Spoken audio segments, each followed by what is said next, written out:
정태영의 세계는 어둠이었다. 그에게 빛이란 이론적인 개념에 불과했다. 서울의 강남구에 위치한 펜트하우스에서 그는 매일 아침을 맞이했다. 42년간 그는 한 번도 해돋이를 보지 못했지만 그것이 존재한다는 사실은 알고 있었다. 오늘도 그는 가정부 김미영이 조심스럽게 문을 두드리는 소리로 하루를 시작했다. 회장님, 아침 식사 준비됐습니다. 정태영은 깔끔하게 정돈된 머리카락에 손을 한 번 더 얹으며 일어섰다. 그의 모든 슈트는 촉감에 따라 분류되어 있었고 모든 물건은 정확히 같은 자리에 있어야 했다. 질서와 예측 가능성이 그의 세계를 구축하는 기둥이었다. 오늘 일정은 그가 물었다. 오전 10시에 이사회 미팅, 12시에 벤처 투자 점심 회의, 오후 2시에 신제품 개발팀과의 미팅, 그리고 5시에 법무팀과의 회의가 있습니다. 정태영은 고개를 끄덕였다. 정태영 그룹의 회장으로서 그는 한국 최대의 기술 기업 중 하나를 이끌고 있었다. 선천적 시각장애에도 불구하고, 아니 어쩌면 그것 때문에 그는 누구보다 예리한 청각과 직관력을 발달시켰다. 운전기사, 오늘은 쉬게 해주세요. 제가 걸어서 사무실에 가겠습니다. 김미영은 놀란 표정을 감추지 못했다. 하지만 회장님, 사무실까지는 20분 거리입니다. 그리고 오늘은 특히 도로가 복잡할 것 같습니다. 삼성역 근처에서 공사 중이라. 괜찮습니다. 가끔은 독립적으로 움직이고 싶습니다. 그의 목소리는 부드러웠지만 결단력이 넘쳤다. 정태영의 인생은 항상 도전의 연속이었다. 유복한 가정에서 태어났지만 그의 시각장애는 가족에게 큰 충격이었다. 의사들은 그의 시신경이 유전적 이상으로 인해 발달하지 않았다고 설명했다. 어떤 수술이나 치료도 그에게 빛을 가져다 줄 수 없었다. 그의 부모는 그에게 최고의 교육을 제공했다. 특수학교에서 시작하여 서울대학교 경영학과를 최우수 성적으로 졸업했다. 그의 성공은 많은 사람들에게 영감을 주었고 그는 자신의 장애를 극복하는 상징이 되었다. 하지만 성공과 부에도 불구하고 정태영은 깊은 고독을 느꼈다. 그는 수많은 사람들에게 둘러싸여 있었지만 진정한 연결을 느끼는 사람은 거의 없었다. 그의 세계는 소리, 촉감, 냄새로 구성되어 있었다. 그리고 그것은 때때로 매우 외로운 세계였다. 오전의 회의는 예상대로 진행되었다. 그는 재무보고서를 귀로 들으며 숫자 사이의 불일치를 즉시 포착했다. 그의 청각은 미세한 목소리의 떨림까지 감지할 수 있어 누가 진실을 말하고 누가 무언가를 숨기는지 알 수 있었다. 3분기 실적이 예상보다 2% 낮은 이유는 무엇입니까, 김 부장? 그가 물었다. 방 안에 긴장감이 감돌았다. 김준호 부장은 목을 가다듬었다. 해외 시장에서의 경쟁이 치열해지고 있습니다. 특히 중국 시장에서. 진실을 말해주시겠습니까? 정태영의 목소리는 부드러웠지만 단호했다. 잠시 침묵이 흘렀다. 신제품 출시가 지연되면서 매출에 영향을 미쳤습니다. 개발팀과 마케팅팀 사이의 소통 문제였습니다. 정태영은 고개를 끄덕였다. 이해합니다. 앞으로는 문제가 발생하면 즉시 보고해 주십시오. 해결책을 함께 찾을 수 있습니다. 회의가 끝나고 그는 점심 식사를 위해 건물을 나섰다. 그의 흰 지팡이가 보도블록 위를 부드럽게 두드렸다. 서울의 봄 공기는 상쾌했고 그는 잠시 독립적으로 걷는 자유를 만끽했다. 식사 후 그는 사무실로 돌아가는 대신 계속 걷기로 결정했다. 강남의 번화가를 지나며 그는 도시의 리듬을 느꼈다. 빠르게 지나가는 발소리, 카페에서 나오는 커피향, 거리 음악가의 기타 소리. 이 모든 것이 그의 서울이었다. 그러나 잠시 후 그는 자신이 어디에 있는지 확신할 수 없게 되었다. 건설 공사 소음이 그의 방향 감각을 혼란스럽게 했다. 평소에 의존하던 소리의 패턴이 변했다. 그는 멈춰서서 주변 환경을 파악하려 했다. 실례합니다만 삼성역으로 가는 길을 알려주실 수 있을까요? 그가 지나가는 사람에게 물었다. 하지만 대답은 들리지 않았다. 대신 그는 자신이 매우 붐비는 교차로에 서 있다는 것을 깨달았다. 차들의 경적 소리가 그를 둘러쌌고 사람들은 빠르게 그를 지나쳤다. 불안감이 그를 엄습했다. 평소의 자신감이 빠르게 사라졌다. 그는 지팡이를 꼭 쥐고 한 발짝 앞으로 내딛었다가 갑자기 자동차 경적 소리가 귀 가까이에서 울려 퍼졌다. 조심하세요. 누군가가 소리쳤다. 정태영은 뒤로 물러섰다. 그의 심장이 빠르게 뛰기 시작했다. 20년 만에 처음으로 그는 완전히 길을 잃었다는 느낌이 들었다. 그가 구축한 독립성의 환상이 산산조각났다. 누구 좀 도와주시겠어요? 그가 소리쳤지만 그의 목소리는 도시의 소음 속에 묻혔다. 그는 한 발짝씩 조심스럽게 움직였다. 어쩌면 안전한 곳으로 갈 수 있을지도 모른다고 생각했다.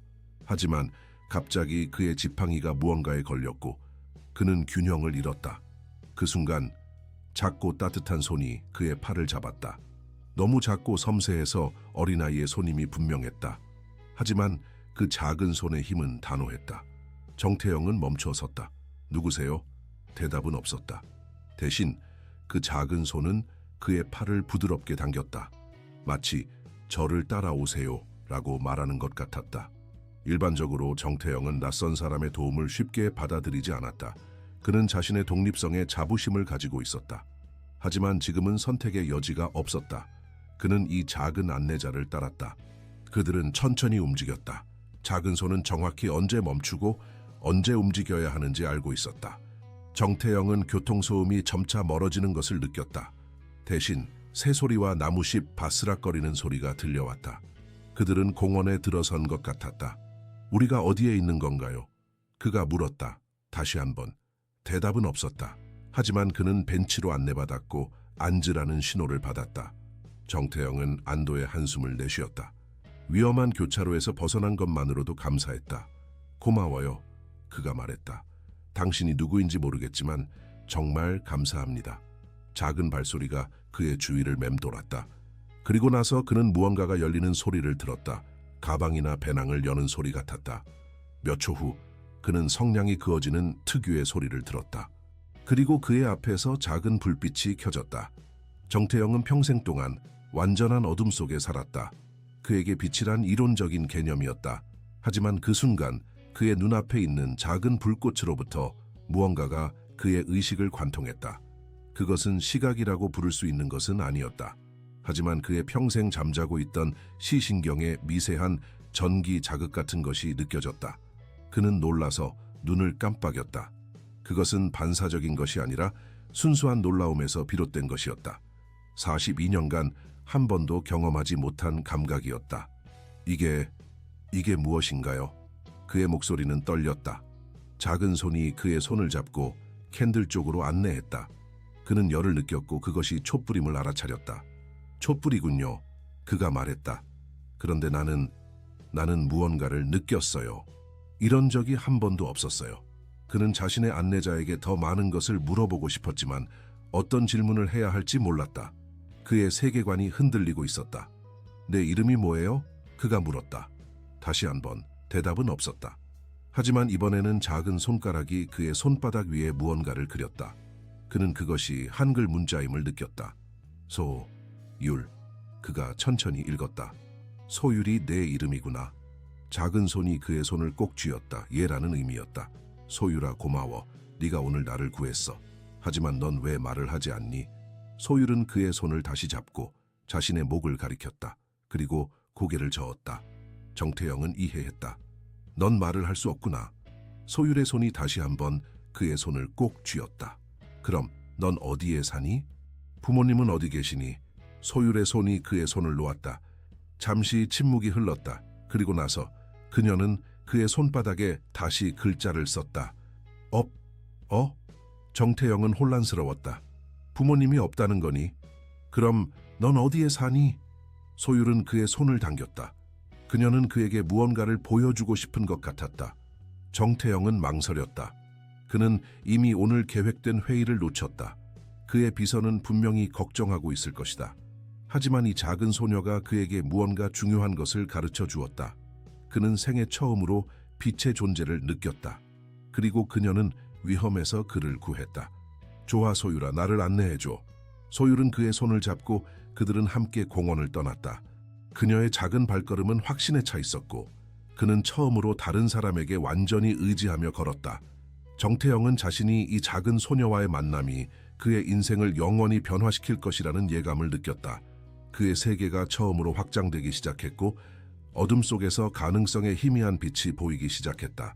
소율은 정태영의 손을 단단히 잡고 서울의 뒷골목을 통과했다.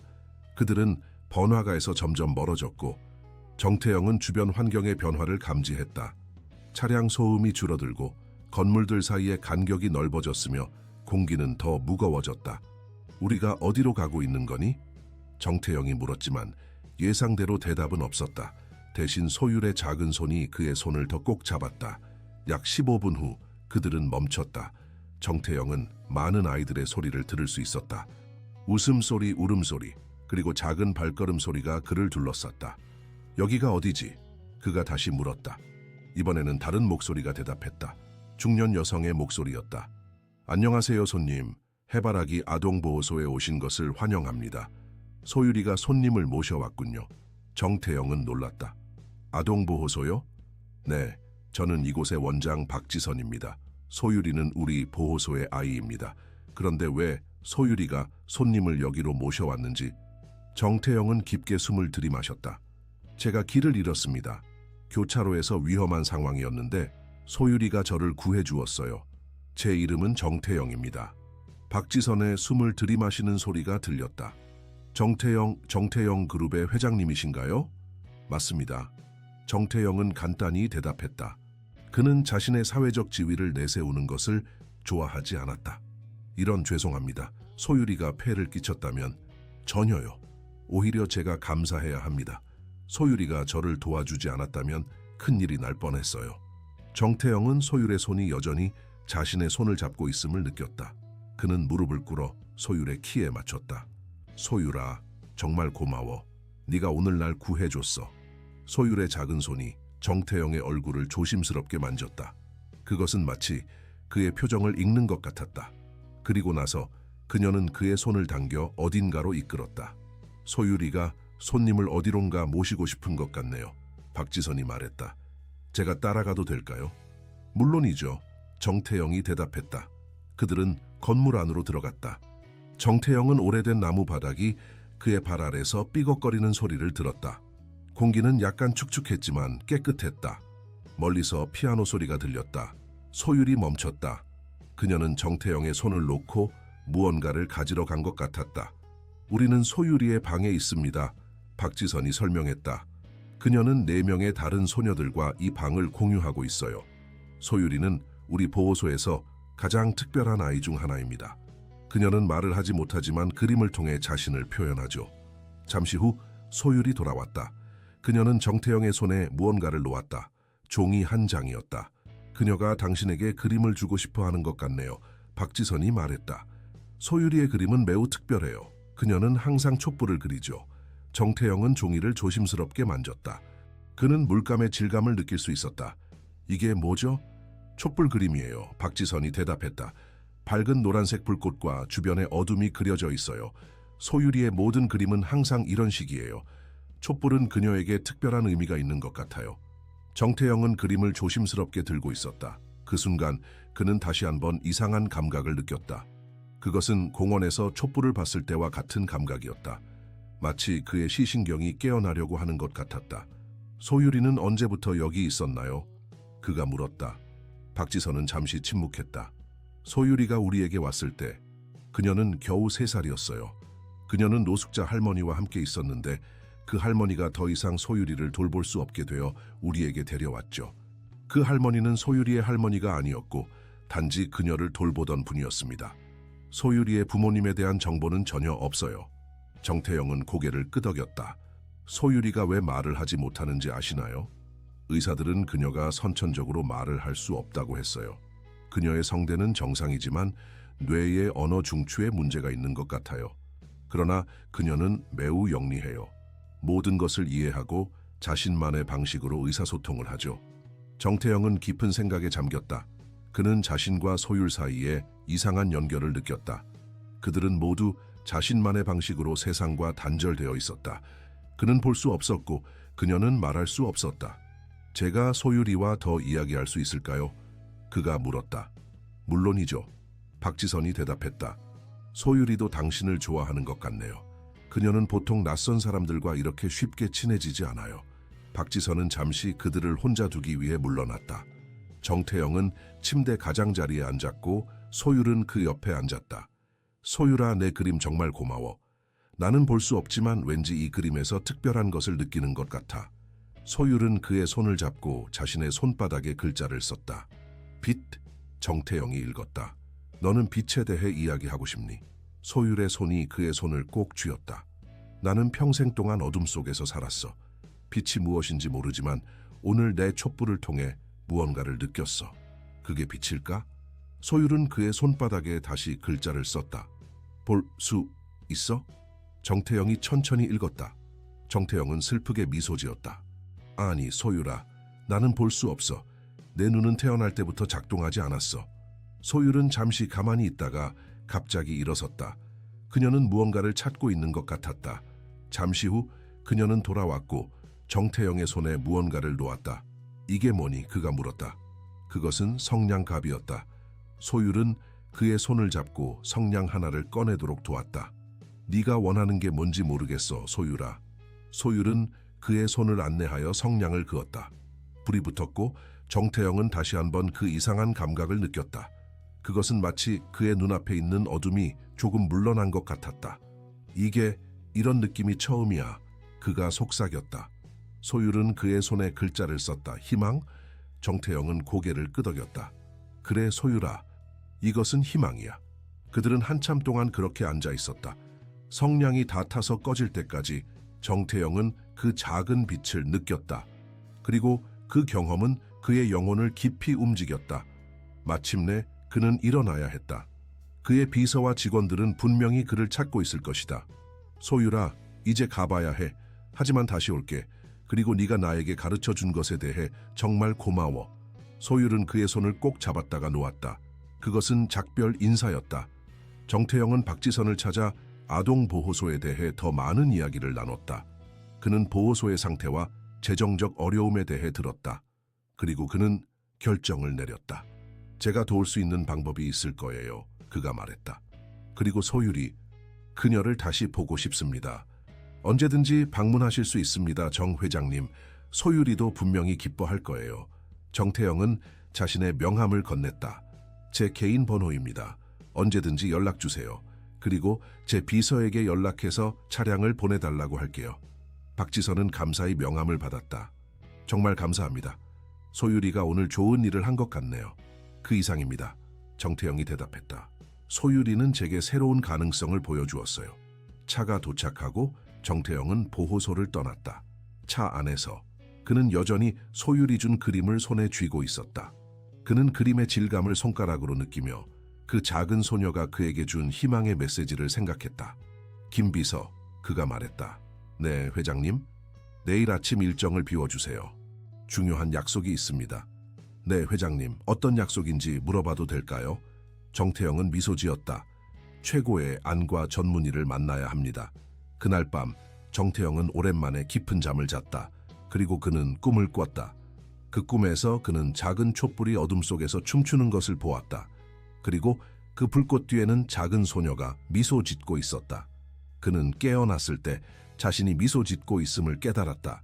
그리고 그의 눈에서는 눈물이 흘러내리고 있었다. 다음 날 아침 정태영은 일찍 일어났다. 그는 평소보다 더 에너지가 넘쳤다.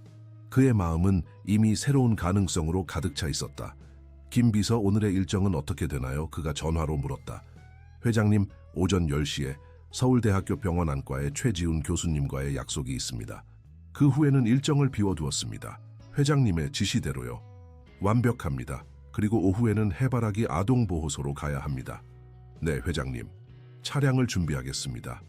정태영은 전화를 끊고 창가로 걸어갔다. 그는 창문을 열고 아침 공기를 깊게 들이마셨다. 서울의 소음이 그를 둘러쌌지만 오늘은 그 소음이 다르게 들렸다. 그것은 더 이상 혼란스러운 것이 아니라 살아있는 도시의 심장박동 같았다. 그는 소율이 준 그림을 손에 쥐었다. 그것은 그에게 부적과 같았다. 42년간의 어둠 속에서 처음으로 그는 희망의 빛을 보았다. 그리고 그 빛은 작은 소녀의 손에서 왔다. 정태영은 이제 그의 인생이 완전히 새로운 방향으로 향하고 있음을 느꼈다. 그리고 그는 준비가 되어 있었다. 어둠 속에서 살아온 그는 이제 빛을 찾아 나서기로 했다. 그리고 그 여정에서 그는 소율이라는 작은 안내자를 갖게 될 것이다. 오늘은 새로운 시작이다. 그가 자신에게 말했다. 그리고 그것은 진실이었다. 서울대학교 병원에 도착하자 정태영의 심장은 빠르게 뛰고 있었다. 그는 생애 처음으로 자신의 상태에 대해 희망을 품고 있었다. 물론 그는 현실적이었다. 42년간 작동하지 않은 눈이 갑자기 작동하기 시작할 가능성은 거의 없었다. 하지만 어제의 경험은 그에게 무언가 가능성이 있음을 보여주었다. 정 회장님, 최지훈 교수입니다. 만나서 반갑습니다. 깊고 차분한 목소리가 인사했다. 교수님, 저도 반갑습니다. 갑자기 약속을 잡아 죄송합니다. 전혀요. 정 회장님 같은 분을 뵙게 되어 영광입니다. 어떤 일로 오셨는지 여쭤봐도 될까요? 정태영은 잠시 망설였다. 그가 말하려는 것이 얼마나 비현실적인지 알고 있었다. 하지만 그는 계속했다. 교수님, 제 상태에 대해 잘 아실 거라고 생각합니다. 저는 선천적 시각장애로 태어났고 의사들은 제 시신경이 발달하지 않았다고 했습니다. 네, 정 회장님의 사례는 의학계에서도 꽤 잘 알려져 있습니다. 선천성 시신경 형성 부전은 매우 드문 질환이죠. 하지만 어제 저는 무언가를 경험했습니다. 정태영은 전날의 사건을 자세히 설명했다. 소율과의 만남, 촛불, 그리고 그가 느꼈던 그 이상한 감각에 대해. 최지훈 교수는 조용히 듣고 있었다. 정태영이 이야기를 마쳤을 때 침묵이 이어졌다. 정태영은 교수가 그를 미친 사람으로 생각할까봐 걱정했다. 흥미롭군요. 초회 교수가 마침내 말했다. 정 회장님, 솔직히 말씀드리자면 의학적으로는 설명하기 어려운 현상입니다. 선천성 시신경 형성 부전은 치료가 불가능한 것으로 알려져 있습니다. 하지만요, 의학은 항상 발전하고 있고 우리가 모르는 것이 더 많습니다. 특히 뇌와 신경계는 아직도 많은 미스터리를 간직하고 있죠. 회장님이 경험하신 것이 실제 시각적 자극인지 아니면 다른 종류의 감각적 경험인지는 확실하지 않습니다. 하지만 한 가지는 확실합니다. 무엇인가요? 그것이 회장님께는 중요한 의미가 있다는 것입니다. 그리고 그것만으로도 조사해 볼 가치가 있습니다. 정태영은 안도의 한숨을 내쉬었다. 그는 교수가 그를 즉시 거부할 것이라고 예상했었다. 어떻게 진행하면 좋을까요? 우선 종합적인 검사를 해보겠습니다. MRI, CT 스캔, 그리고 몇 가지 특수신경 검사를 통해 회장님의 시신경과 시각 피질의 상태를 확인할 필요가 있습니다. 그리고 회장님이 말씀하신 그 소녀, 소율이라고 했죠? 그녀와의 상호작용도 중요할 수 있습니다. 무슨 의미인가요? 때로는 특정 개인이나 상황이 우리의 뇌에 특별한 자극을 줄 수 있습니다. 회장님의 뇌가 소율이와의 만남을 통해 어떤 식으로든 활성화되었을 가능성이 있습니다. 이것은 순전히 가설이지만 탐구해볼 가치가 있습니다. 정태영은 고개를 끄덕였다. 모든 검사를 받겠습니다. 그리고 소율이와의 관계도 계속 유지하겠습니다. 좋습니다. 그럼 바로 검사를 시작하겠습니다. 다음 몇 시간 동안 정태영은 다양한 검사를 받았다. 그의 뇌와 신경계를 스캔하고 그의 눈을 검사했다. 그는 이전에도 이런 검사들을 받아봤지만 이번에는 달랐다. 이번에는 희망이 있었다. 검사가 끝나고 최 교수는 정태영을 그의 사무실로 다시 불렀다. 정 회장님, 예비 결과를 보니 몇 가지 흥미로운 점이 있습니다. 회장님의 시신경은 확실히 형성부전 상태입니다. 하지만 뇌 시각 피질은 놀랍게도 정상적인 발달을 보이고 있습니다. 이것은 매우 드문 현상입니다. 일반적으로 시신경이 작동하지 않으면 관련 뇌 영역도 발달하지 않거나 다른 기능을 위해 재편성됩니다. 그게 무엇을 의미하나요? 정확히 말하기는 어렵습니다. 하지만 한 가지 가능성은 회장님의 뇌가 시각 정보를 처리할 준비가 되어 있다는 것입니다. 문제는 그 정보가 눈에서 뇌로 전달되지 않는다는 점입니다. 정태영은 이 정보를 소화하려고 노력했다. 그럼 제 눈과 뇌 사이의 연결을 복구할 수 있을까요? 초회 교수는 신중하게 대답했다. 전통적인 의학적 관점에서는 그것은 불가능합니다. 하지만 최근 신경 재생과 줄기세포 연구에서 몇 가지 유망한 발전이 있었습니다. 그리고 회장님이 경험하신 것처럼 때로는 우리의 몸이 우리가 이해하지 못하는 방식으로 스스로를 치유하기도 합니다. 무엇을 제안하시나요? 실험적인 치료 프로그램을 시작하고 싶습니다. 이것은 전통적인 의학 치료와 함께 회장님이 경험하신 그 감각을 더 탐구하는 것을 포함합니다. 그리고 물론 소율이와의 상호작용도 계속하는 것이 좋겠습니다. 정태영은 미소 지었다. 그것은 이미 계획하고 있었습니다. 오후에 아동보호소를 다시 방문할 예정입니다. 좋습니다. 그리고 회장님, 한 가지 더 알아두셔야 할 것이 있습니다. 네, 이것은 긴 여정이 될 것입니다. 빠른 결과를 기대하지 마십시오. 그리고 실패할 가능성도 있습니다. 하지만 우리는 최선을 다할 것입니다. 정태영은 고개를 끄덕였다. 이해합니다, 교수님. 그리고 감사합니다. 42년 동안 처음으로 저는 희망을 느끼고 있습니다. 오후, 정태영은 약속대로 해바라기 아동보호소를 방문했다. 이번에는 선물을 가져왔다. 그의 비서는 최고급 미술 용품 세트를 구해왔다. 소유를 위한 선물이었다. 보호소에 도착하자 그는 어린이들의 활기찬 소리에 미소 지었다. 그는 자신이 이 소박한 장소에서 이상하게 평화로움을 느낀다는 것을 깨달았다. 정 회장님, 다시 오셨군요. 박지선의 목소리가 그를 맞이했다. 약속드린 대로요, 원장님. 정태영이 대답했다. 소유리는 어디 있나요? 그녀는 뒤뜰에서 그림을 그리고 있어요. 제가 안내해 드릴게요. 그들이 뒤뜰로 나가자 정태영은 미술용품의 냄새와 어린이들의 웃음소리를 들었다. 그는 소율이 그곳에 있다는 것을 직감적으로 알았다. 소율아, 그가 부드럽게 불렀다. 작은 발소리가 그에게 다가왔고 곧 소율의 작은 손이 그의 손을 잡았다. 안녕 소율아, 오늘도 만나서 반가워. 소율은 그의 손을 꼭 잡았다. 소율아, 내게 선물을 가져왔어. 내 그림이 정말 특별하다고 들었어. 이것이 도움이 되길 바라. 정태영은 미술용품 세트를 내밀었다. 소율은 선물을 받았다. 그녀가 상자를 열 때 나는 작은 환호성을 정태영은 미소 지으며 들었다. 마음에 드니?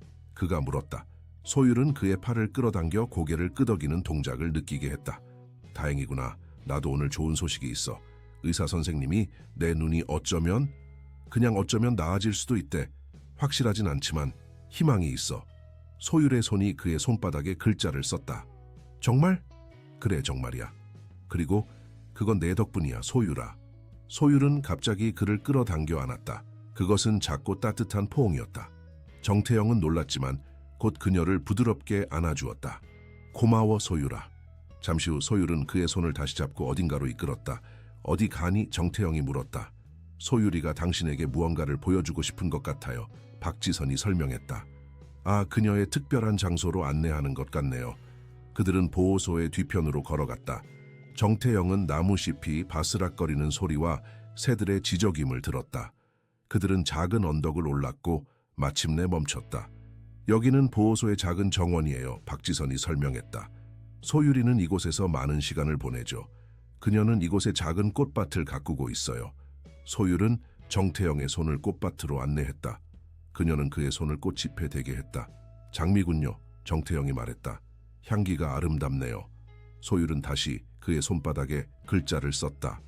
비처럼. 정태영은 미소 지었다. 그래, 소율아, 꽃도 비처럼 아름답겠지. 그들은 한동안 정원에 앉아 있었다.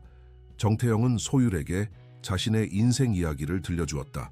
어떻게 시각장애를 가지고 성장했는지, 어떻게 사업을 일구었는지, 그리고 어떻게 항상 무언가 중요한 것이 자신의 삶에 빠져 있다고 느꼈는지. 소율은 조용히 들었다. 가끔 그의 손바닥에 질문을 썼고 정태영은 인내심을 가지고 대답했다.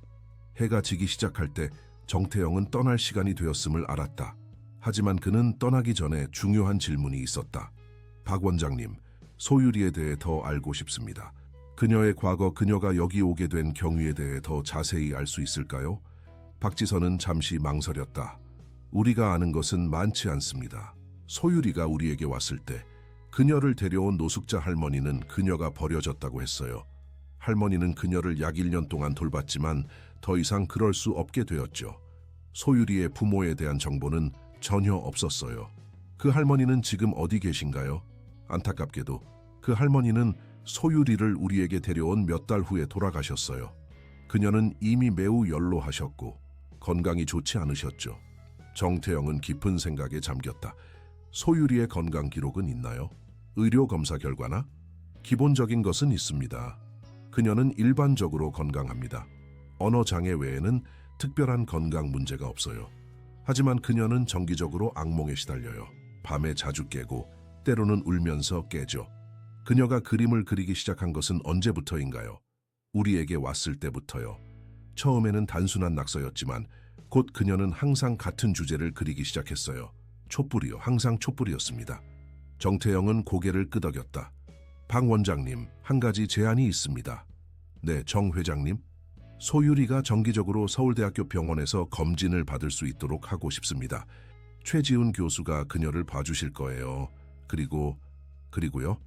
저는 소유리와 더 많은 시간을 보내고 싶습니다. 그녀가 저에게 특별한 영향을 미치는 것 같아요. 그리고 저도 그녀를 도울 수 있을지도 모릅니다. 박지선은 잠시 침묵했다. 정 회장님, 솔직히 말씀드리자면 우리는 아이들이 가능한 한 안정적인 환경에서 자라길 바랍니다. 소유리는 이미 많은 상처를 가지고 있어요. 그녀가 또 다른 실망을 경험하지 않았으면 좋겠습니다. 정태영은 이해했다. 걱정하지 마세요, 원장님. 저는 소유리에게 해를 끼치지 않을 것을 약속드립니다. 저는 단지 그녀를 알아가고 싶고 가능하다면 도움을 주고 싶을 뿐입니다. 그렇다면 저는 동의합니다. 소유리도 당신을 좋아하는 것 같아요. 그녀가 낯선 사람에게 이렇게 빨리 마음을 여는 것은 매우 드문 일이에요. 정태영은 미소 지었다. 감사합니다. 그리고 보호소에 대해서도 이야기하고 싶습니다. 제가 도울 수 있는 방법이 있을 거예요. 그들은 재정적 지원과 보호소 개선에 대해 이야기를 나눴다. 정태영은 그의 재단을 통해 정기적인 후원을 약속했다. 그리고 그는 소유리와 작별 인사를 나누기 위해 정원으로 돌아갔다. 소유라, 이제 가봐야 해. 하지만 곧 다시 올게. 그리고 네가 특별한 검사를 받을 수 있도록 할 거야. 아마도 그것이 네가 말을 할 수 있도록 도울지도 몰라. 소율은 그의 손바닥에 글자를 썼다. 같이. 무슨 뜻이니? 소율은 다시 썼다. 같이 나아지자. 정태영의 눈에 눈물이 고였다. 그래, 소율아. 우리 함께 나아지자. 너는 내 목소리를 찾고 나는 내 시력을 찾을 거야. 소율은 그를 다시 한번 껴안았다. 그리고 정태영은 그 작은 포옹에서 무한한 위로를 느꼈다. 그날 저녁 정태영은 자신의 펜트하우스로 돌아왔다. 하지만 그것은 더 이상 같은 곳으로 느껴지지 않았다. 그의 세계는 이틀 만에 완전히 바뀌었다. 그리고 그 변화의 중심에는 소율이라는 작은 소녀가 있었다. 그는 침대에 누워 소율이 준 그림을 손에 쥐고 있었다. 그는 그림의 질감을 느끼며 그것이 나타내는 촛불을 상상했다. 그리고 그는 다시 한번 그 이상한 감각을 느꼈다. 마치 그의 눈앞의 어둠이 조금 물러난 것 같았다. 소율아, 너는 내 인생을 바꿨어. 그는 속삭였다. 그리고 나는 너의 인생도 바꿀 거야. 그것이 약속이야. 그는 깊은 잠에 빠졌다. 그리고 그날 밤 그는 다시 꿈을 꿨다. 이번에는 그가 넓은 들판에 서 있었고 소율이 그의 손을 잡고 있었다. 그들 앞에는 수천 개의 촛불이 빛나고 있었다. 그리고 그 불빛 속에서 그는 희미하게 소율의 얼굴을 볼 수 있었다. 그것은 꿈이었지만 그에게는 매우 실제처럼 느껴졌다. 다음 몇 주 동안 정태영은 규칙적으로 소율을 방문했다. 그들은 함께 시간을 보내며 서로에 대해 더 많이 알아갔다. 소율은 그에게 그림을 통해 자신을 표현하는 법을 가르쳤고 정태영은 그녀에게 세상의 소리와 냄새, 촉감에 대해 이야기해 주었다. 동시에 정태영은 최지훈 교수의 지도해 실험적인 치료를 시작했다. 그것은 힘들고 종종 좌절스러운 과정이었다. 하지만 그는 포기하지 않았다. 그리고 놀랍게도 그는 점진적인 변화를 경험하기 시작했다. 처음에는 그저 빛과 어둠의 흐릿한 구별이었다. 그가 강한 빛 앞에 있을 때 그는 완전한 어둠 대신 약간의 밝음을 느꼈다. 그것은 시각이라고 부르기에는 너무 미약했지만 그에게는 기적과 같았다. 소율 또한 변화를 경험하고 있었다. 정태영의 후원으로 그녀는 최고의 언어 치료사들과 함께 일하기 시작했다. 그리고 그녀의 성대는 점차 소리를 만들어내기 시작했다.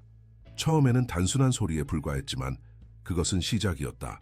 그들은 함께 성장하고 있었다. 두 개의 손상된 영혼이 서로를 치유하고 있었다. 그리고 그 여정은 이제 막 시작되었다. 3개월이 지났다. 서울은 뜨거운 여름에서 선선한 가을로 접어들고 있었다. 나무잎이 변하는 것처럼 정태영과 소율의 삶도 변화하고 있었다. 정태영의 집무실에서 그는 최지훈 교수와 마주 앉아 있었다. 회장님, 결과는 놀랍습니다. 최 교수가 말했다. 3개월 전에는 불가능하다고 생각했던 일이 일어나고 있어요. 회장님의 시신경이 실제로 재생되고 있습니다. 정태영은 조용히 미소 지었다. 그는 이제 밝은 빛과 움직이는 형태를 구분할 수 있었다. 그것은 완전한 시력과는 거리가 멀었지만 42년 동안의 완전한 어둠 후에는 기적과 같았다. 교수님, 솔직히 말해주세요. 제가 언젠가 완전히 볼 수 있게 될까요? 최 교수는 신중하게 대답했다. 의학적으로는 확신할 수 없습니다. 회장님의 상태는 전례가 없는 것이에요. 하지만 지금까지의 진전을 보면 저는 희망적입니다. 시력의 일부 회복은 이미 이루어졌고 이론적으로는 더 많은 개선이 가능합니다. 그리고 소유리는요? 그녀의 상태는 어떤가요? 소유리의 경우도 흥미롭습니다.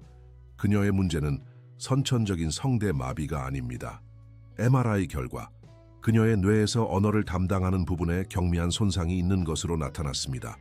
이것은 아마도 출생 시 외상이나 초기 발달 과정에서의 문제로 인한 것일 수 있습니다. 치료가 가능한가요? 언어 치료와 신경 자극 요법이 도움이 될 수 있습니다. 실제로 소유리는 이미 몇 가지 기본적인 소리를 만들어낼 수 있게 되었어요. 그녀가 완전한 말하기 능력을 회복할 수 있을지는 아직 확실하지 않지만 개선의 여지는 분명히 있습니다. 정태영은 깊은 감사를 느꼈다. 교수님, 정말 감사합니다. 당신과 팀의 노력이 없었다면 이런 진전은 불가능했을 거예요. 회장님, 사실 가장 큰 요인은 회장님과 소유리 사이의 독특한 연결이라고 생각합니다. 우리는 종종 과학적으로 설명할 수 없는 치유의 힘을 과소평가합니다. 인간관계와 정서적 연결이 신체적 회복에 미치는 영향은 놀랍습니다. 정태영은 고개를 끄덕였다. 소유리, 그 아이는 제 삶을 완전히 바꿨습니다. 그리고 저는 그녀를 위해 더 많은 것을 하고 싶습니다. 무슨 생각을 하고 계신가요? 정태영은 잠시 망설였다. 저는 소유리를 입양하고 싶습니다. 최 교수는 놀랍지 않은 표정이었다. 솔직히 저는 언젠가 회장님이 그런 결정을 내릴 것이라고 예상했습니다. 회장님과 소유리의 유대는 특별합니다. 그리고 그것은 두 분 모두에게 치유의 원천이 되고 있어요. 절차가 복잡할까요? 아마도 회장님의 지위를 고려하면 행정적인 부분은 원활하게 진행될 수 있을 것입니다. 하지만 중요한 것은 소유리가 어떻게 느끼는지입니다. 그리고 물론 보호소와의 논의도 필요하겠죠. 정태영은 미소 지었다. 물론이죠. 저는 소유리에게 먼저 물어볼 것입니다. 그녀의 의사가 가장 중요합니다. 그날 오후 정태영은 해바라기 아동보호소를 방문했다. 이제 그는 흐릿한 형태와 밝은 색상을 구분할 수 있었기 때문에 지팡이 없이도 어느 정도 이동이 가능했다. 하지만 습관적으로 그는 여전히 지팡이를 사용했다. 보호소에 도착하자 그는 이제 익숙해진 소리와 냄새를 느꼈다. 지난 3개월 동안 그는 거의 매일 이곳을 방문했다. 그는 소율뿐만 아니라 다른 아이들과도 친해졌다. 정태영 재단을 통해 그는 보호소에 상당한 재정적 지원을 제공했고 시설은 크게 개선되었다. 정 회장님, 박지선이 그를 반갑게 맞이했다. 소유리가 정원에서 기다리고 있어요. 오늘은 특별한 날이에요. 특별한 날이요? 네, 소유리가 오늘 아침에 처음으로 단어를 말했어요. 그녀는 빛이라고 말했어요. 정태영의 얼굴에 놀라움과 기쁨이 번졌다. 정말요? 그것은 놀라운 소식이네요. 그는 서둘러 정원으로 향했다. 이제 그는 경로를 거의 외우고 있었다. 정원에 도착하자 그는 소율의 존재를 느꼈다. 소율아? 작은 발걸음 소리가 그에게 다가왔고 소율의 작은 손이 그의 손을 잡았다. 소율아, 네가 단어를 말했다고 들었어. 정말 자랑스럽구나. 소율은 그의 손을 꼭 쥐었다. 그리고 나서 놀랍게도 그녀의 목소리가 들렸다. 작고 쉰 듯한 하지만 분명한 목소리였다. 피스, 그녀가 말했다. 정태영은 감동으로 숨을 들이켰다. 소율아, 내 목소리를 들을 수 있어. 정말 아름다운 목소리구나. 소율은 다시 한번 시도했다. 빛, 보여요? 정태영은 눈물이 그의 눈에서 흘러내리는 것을 느꼈다. 그래 소율아, 나는 빛을 볼 수 있어. 아직 완전하진 않지만 이제 빛과 어둠을 구별할 수 있어. 그리고 때로는 형태와 색상도 조금씩 보이기 시작해. 소율은 그를 껴안았다. 그리고 정태영은 그 작은 포옹에서 무한한 사랑을 느꼈다. 소율아, 내게 물어볼 것이 있어. 그는 조심스럽게 말했다. 소율은 기다렸다. 나는 네가 내 딸이 되었으면 좋겠어. 내가 널 입양해도 될까? 침묵이 흘렀다. 정태영은 갑자기 자신이 너무 성급했는지 걱정되기 시작했다. 하지만 그때 소율의 작은 목소리가 다시 들렸다. 아, 그녀는 천천히 조심스럽게 말했다. 정태영의 심장이 멈추는 것 같았다. 소율아, 네가 방금... 아빠. 그녀가 다시 말했다. 이번에는 조금 더 분명하게. 정태영은 소율을 꼭 안았다. 그의 눈에서는 눈물이 멈추지 않고 흘러내렸다. 그래, 소율아. 나는 네 아빠가 될 거야. 그리고 우리는 함께 빛을 찾아갈 거야. 그날 저녁, 정태영은 박지선과 입양 절차에 대해 이야기를 나눴다. 그는 소율이 그의 딸이 되기를 원한다는 것을 분명히 했고, 박지선은 기쁘게 그 과정을 돕기로 약속했다. 정 회장님, 솔직히 말씀드리면 소율이가 이렇게 짧은 시간에 이런 진전을 보인 것은 놀랍습니다. 3개월 전 그녀는 한 번도 소리를 내본 적이 없었어요. 그리고 이제 그녀는 단어를 말하고 있습니다. 그것은 기적과 같습니다. 소율이는 특별한 아이예요. 정태영이 대답했다. 그리고 저는 그녀가 최고의 삶을 살 수 있도록 할 것입니다. 회장님께서 그녀를 입양하시는 것은 소율이에게 최고의 일이 될 것입니다. 그녀는 안정적인 가정과 사랑을 받을 자격이 있습니다. 다음 몇 주 동안 입양 절차가 진행되었다. 정태영의 지위와 영향력 덕분에 과정은 상대적으로 원활했다.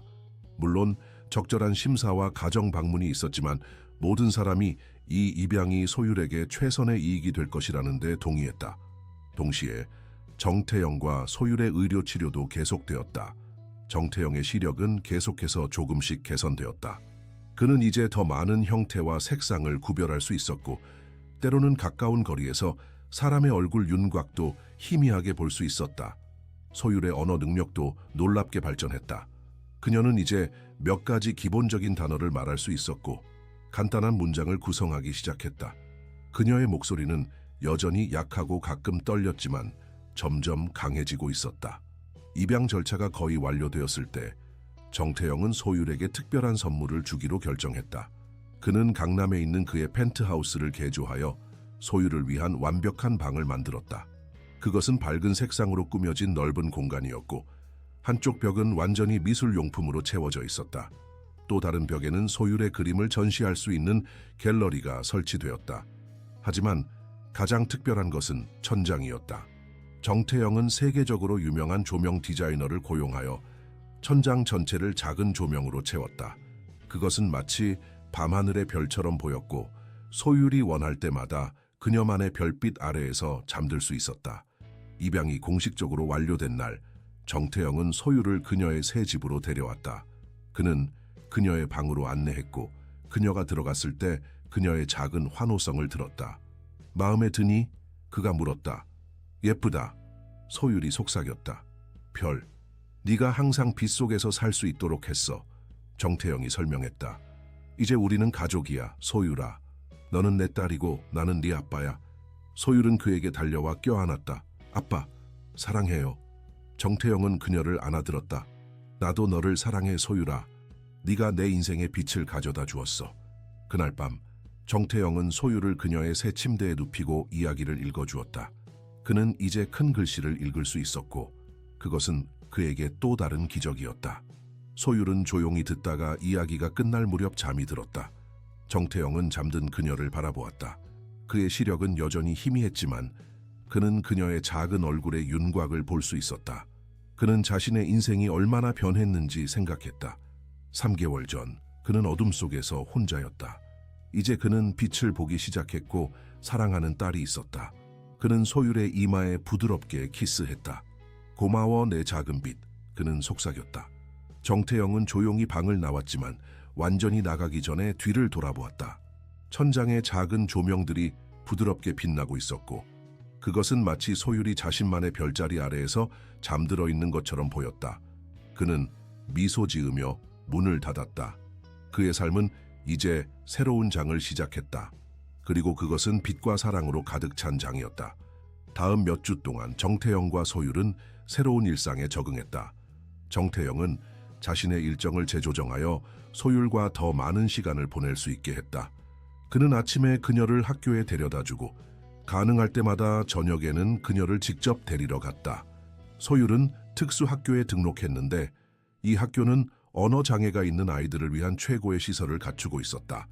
그녀의 언어 능력은 계속해서 향상되었고, 그녀는 이제 짧은 문장으로 의사소통을 할 수 있었다.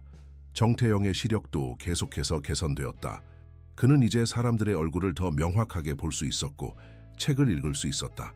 색상도 점점 더 선명하게 보이기 시작했다. 그의 세계는 매일 조금씩 더 밝아지고 있었다. 어느 날 저녁, 정태영과 소율은 거실에 앉아 있었다. 소율은 그림을 그리고 있었고 정태영은 그녀를 지켜보고 있었다. 그는 이제 그녀의 그림을 어느 정도 볼 수 있었고 그것은 그에게 큰 기쁨이었다. 아빠, 소율이 말했다. 응, 소율아. 이건 우리 가족이에요. 소율은 그에게 그림을 보여주었다. 정태영은 그림을 가까이 들여다보았다. 그것은 두 사람의 형태를 그린 것이었다. 한 사람은 키가 크고 다른 한 사람은 작았다. 그들은 손을 잡고 있었고 주변에는 많은 촛불이 그려져 있었다. 아름답구나, 소율아, 그가 말했다. 하지만 이 촛불들은 무엇을 의미하니? 소율은 잠시 생각했다. 그녀가 말할 때 그녀의 목소리는 여전히 부드럽고 때때로 떨렸지만 그녀의 단어는 분명했다. 엄마가 항상 촛불을 켰어요. 내가 아기였을 때. 엄마가 말했어요. 촛불이 우리를 보호한다고. 정태영은 놀랐다. 이것은 소율이 그녀의 생물학적 어머니에 대해 처음으로 언급한 것이었다. 내 엄마를 기억하니, 소율아? 소율은 고개를 저었다. 아니요, 하지만 꿈에서 봐요. 엄마는 항상 촛불을 그려요, 나처럼. 정태영은 깊은 생각에 잠겼다. 소율의 촛불에 대한 집착은 그녀의 어머니로부터 온 것일까? 그것은 그녀의 과거와 어떤 연결이 있는 것일까? 소율아, 네 엄마에 대해 더 기억나는 것이 있니? 소율은 다시 고개를 저었다. 기억 안 나요.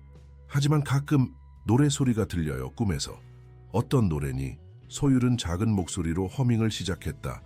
그것은 부드러운 자장가 같았다. 정태영은 조용히 들었다. 그는 자신이 소율의 과거에 대해 더 알아야 한다고 느꼈다. 그것은 그녀의 정체성과 치유의 중요한 부분일 수 있었다. 소율아, 네가 촛불을 그리기 시작한 것은 언제부터니? 항상요, 소율이 대답했다. 생각나는 한 항상. 정태영은 소율의 과거에 대해 더 알아보기로 결심했다.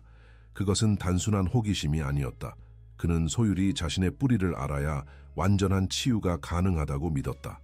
다음 날 그는 최고의 사설 탐정을 고용했다.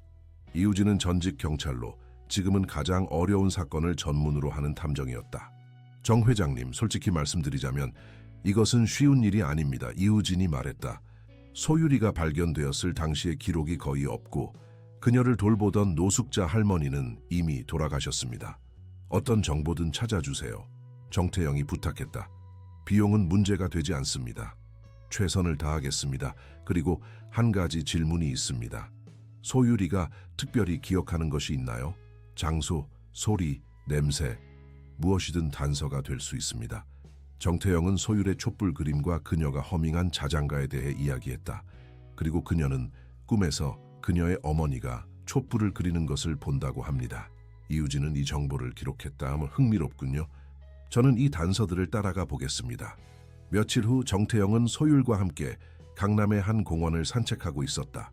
그의 시력은 계속 개선되고 있었고 그는 이제 소율의 얼굴을 더 명확하게 볼 수 있었다. 그녀의 둥근 눈, 작은 코, 그리고 항상 약간 슬퍼 보이는 미소. 소율아, 행복하니? 그가 물었다. 소율은 그의 손을 꼭 잡았다. 네, 아빠. 행복해요. 네가 행복하다니 나도 기뻐. 우리가 만난 것은 정말 특별한 일이었어. 소율은 고개를 끄덕였다. 운명이에요. 정태영은 웃었다. 운명이라고? 그런 어려운 단어를 어디서 배웠니? 선생님이 가르쳐 주셨어요. 운명은 꼭 일어날 일이래요. 그래, 맞아. 그리고 너와 내가 만난 것은 정말 운명 같구나. 그들이 공원 벤치에 앉았을 때 소율은 그에게 질문했다. 아빠, 엄마는 어디 있어요? 정태영은 이 질문에 대비하고 있었지만 여전히 대답하기 어려웠다. 소율아, 솔직히 말하면 나는 네 엄마가 어디 있는지 몰라. 하지만 우리가 찾을 수 있을지도 몰라. 찾고 싶어요. 소율이 조용히 말했다. 그래, 우리가 함께 찾아볼게. 그런데 소율아, 엄마에 대해 기억나는 것이 더 있니? 소율은 잠시 생각했다. 엄마는 그림을 그렸어요, 나처럼. 그리고 엄마는 노래를 불렀어요. 어떤 노래였는지 기억나니? 소율은 다시 그 자장가를 허밍했다. 정태영은 그것을 녹음하기 위해 휴대폰을 꺼냈다. 나중에 이우진에게 보내기 위해서였다. 소율이 노래를 마쳤을 때 그녀는 말했다. 이 노래는 별에 관한 거예요. 별에 관한 노래구나. 정말 아름다운 멜로디야. 그들이 집으로 돌아왔을 때 정태영은 이우진에게 녹음한 자장가를 보냈다. 그는 그것이 소율의 과거를 찾는 데 도움이 되기를 바랐다. 며칠 후 정태영은 회사에서 중요한 회의를 진행하고 있었다. 새로운 기술 개발 프로젝트에 대한 논의였다. 그의 시력 향상 덕분에 그는 이제 프레젠테이션 슬라이드를 볼 수 있었고 참석자들의 얼굴 표정도 어느 정도 읽을 수 있었다. 회의 중간에 그의 비서가 조용히 들어와 그의 귀에 속삭였다. 회장님, 이우진 씨가 급한 전화를 했습니다. 중요한 정보를 발견했다고 합니다. 정태영은 즉시 관심을 보였다. 회의를 10분 휴식합시다. 그가 참석자들에게 말했다. 그는 사무실로 돌아가 이우진에게 전화했다. 이씨, 무슨 소식이죠?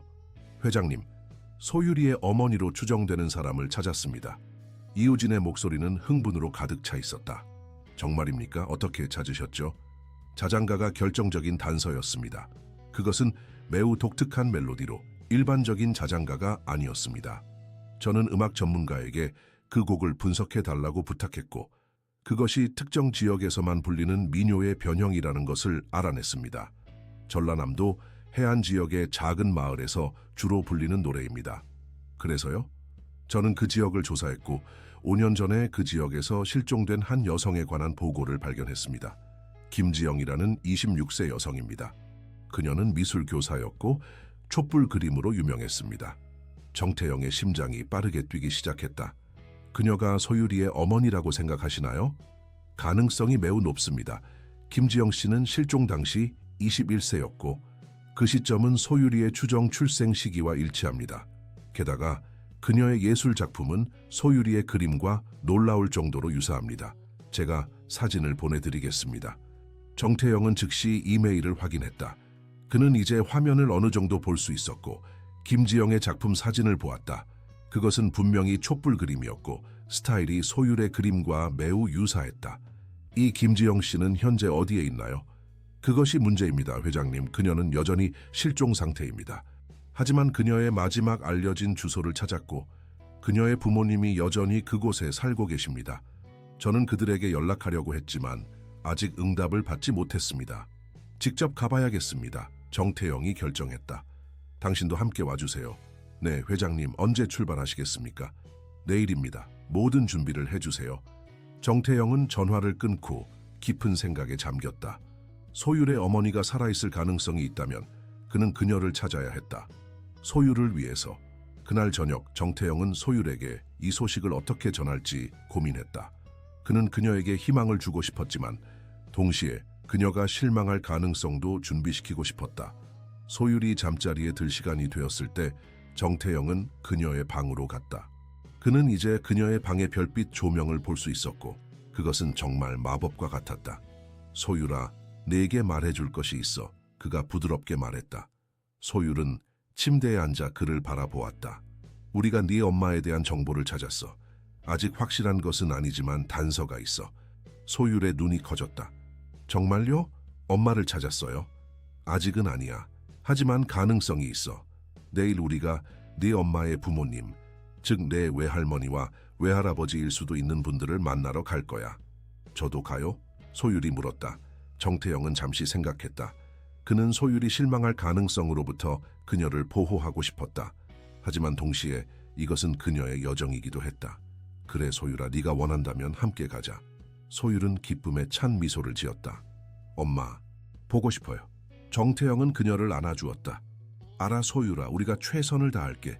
다음 날 아침 그들은 전라남도로 향하는 비행기에 탑승했다. 소율은 창문 옆에 앉아 구름 위로 펼쳐지는 풍경을 바라보았다. 정태영은 이제 흐릿하게나마 그 풍경을 볼 수 있었고 그것은 그에게 또 다른 기적이었다. 전라남도의 작은 해안 마을에 도착했을 때 그들은 렌터카를 타고 김지영의 부모님 집으로 향했다. 그것은 바다가 내려다 보이는 언덕 위에 위치한 작은 집이었다. 여기입니다. 이우진이 말했다. 준비되셨습니까, 회장님? 정태영은 깊게 숨을 들이마셨다. 네, 갑시다. 그들이 문 앞에 섰을 때 정태영은 소율의 작은 손이 그의 손을 꼭 쥐고 있는 것을 느꼈다. 그녀는 긴장하고 있었고 그도 마찬가지였다. 이우진이 문을 두드렸다.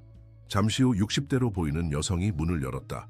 안녕하세요. 이유진이 정중하게 인사했다. 김지영 씨의 어머니를 찾고 있습니다. 여성의 얼굴에 놀라움이 번졌다. 제가 지영이 어머니입니다만 무슨 일로 오셨나요? 이유진은 조심스럽게 설명했다. 저희는 지영 씨의 딸일 가능성이 있는 아이를 찾았습니다. 여성의 눈이 커졌고 그녀의 시선이 소율에게 향했다.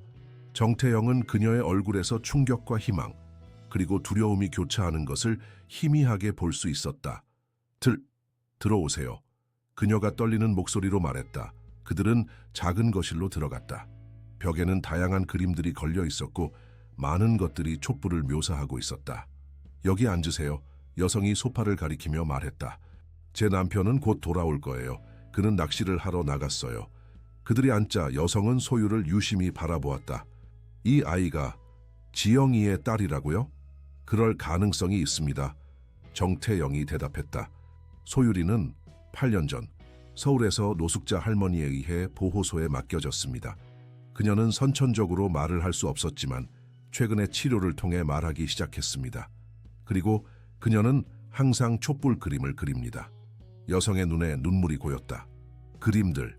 그녀는 벽에 걸린 그림들을 가리켰다. 이것들은 모두 지영이가 그린 거예요. 그녀는 항상 촛불을 그렸어요. 소율은 조용히 일어나 벽으로 걸어갔다.